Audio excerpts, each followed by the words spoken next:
ఈశ్వర్లకు నమస్కారం. ఈరోజు మన ఈ వీడియోలో తెలియజేసే ప్రధానమైన అంశం ఏమిటంటే ఈ తృణధాన్యాల గురించి పూర్తిగా తెలుసుకోబోతున్నాం.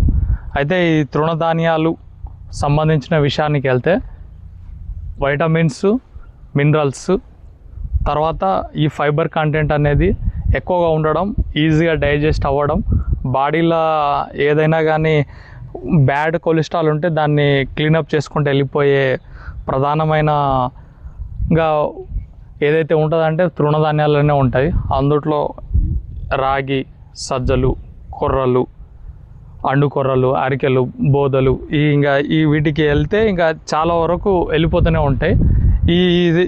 ఈ తృణధాన్యాలు సంబంధించి ఈ మధ్యకాలంలో ఈ IIMR మన హైదరాబాద్ రాజేంద్ర నగర్లో Indian institute of millet research అంతకుముందు DMR ఉండే, డైరెక్టరేట్ ఆఫ్ మిల్లెట్ రీసెర్చ్. అక్కడ ప్రధానంగా దీనికి సంబంధించి రాగికి సంబంధించిన బిస్కెట్లు, తర్వాత జొన్నలకు సంబంధించిన బిస్కెట్లు, ఇంకో దానికి సంబంధించిన బిస్కెట్లు, ఇట్లాంటి బిస్కెట్లు అనేటివి ప్రధానంగా అమ్ముతుంటారు. అంటే నాట్ ఓన్లీ ఆ ఏరియా, NID మేళ జరిగినప్పుడు కానీ ఎక్కడైనా కానీ అమ్ముతుంటారు. ఎందుకు వీటిని ఎందుకు అమ్ముతారు అనే విషయం మనం పూర్తిగా తెలుసుకుందాం. ఇది అమ్మడానికి ప్రధాన కారణం ఏమిటంటే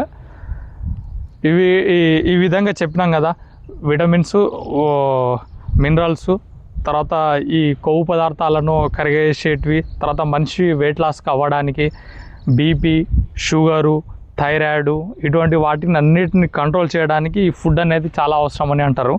అయితే ఆ ఫుడ్ అనేది జనరల్గా షాపులలో ఎక్కడ దొరకదు కదా, షాపులలో దొరికేది కాదు కదా. ప్రధానంగా అన్నిటికీ జీవనాధారం వ్యవసాయమే కాబట్టి వ్యవసాయంలో ప్రధానంగా ఇందాక చెప్పిన కదా, రాగులు, సజ్జలు, కొర్రలు, అరికలు, ఈ ఊదలు, ఇవన్నిటి అండుకొర్రలు, సజ్జలు ఇవన్నీ చేనులనే వేస్తారు. వీటికి ప్రధానంగా మూలం అయితే ఇదే.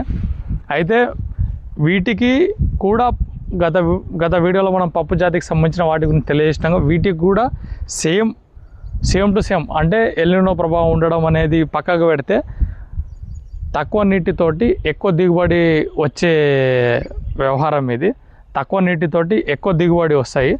అయితే తక్కువ నీటితోటి ఎక్కువ దిగుబడి వస్తుంది, ప్లస్ తక్కువ నీటితోటి 15 రోజులకు 20 రోజులకు ఒకసారి వర్షాలు పడ్డా కానీ పంట అనేది అలాగే ఉంటుంది. దానికి ఎండిపోకుండా అలాగే ఉండి దాని యొక్క దిగుబడి అనేది ఇస్తుంది.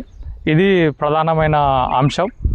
ఇది ప్రధానమైన అంశం. ఈ రకమైన పంటలు, వీటికి సంబంధించిన పంటలు వేసుకుంటే ఇటువంటివి బాగా ఇదిగా ఉంటుంది. కాబట్టి రైతు సోదరులు ఇటువంటి పంటలను కూడా పండించాలి. తృణధాన్యాలను పండించి ఇటువంటి వాటికి సంబంధించినటువంటివి చేసుకొని మంచి దిగుబడిని సాధించుకొని మంచిగా ప్రయోజనం పొందాలని కోరుకుంటున్నాను. ధన్యవాదాలు.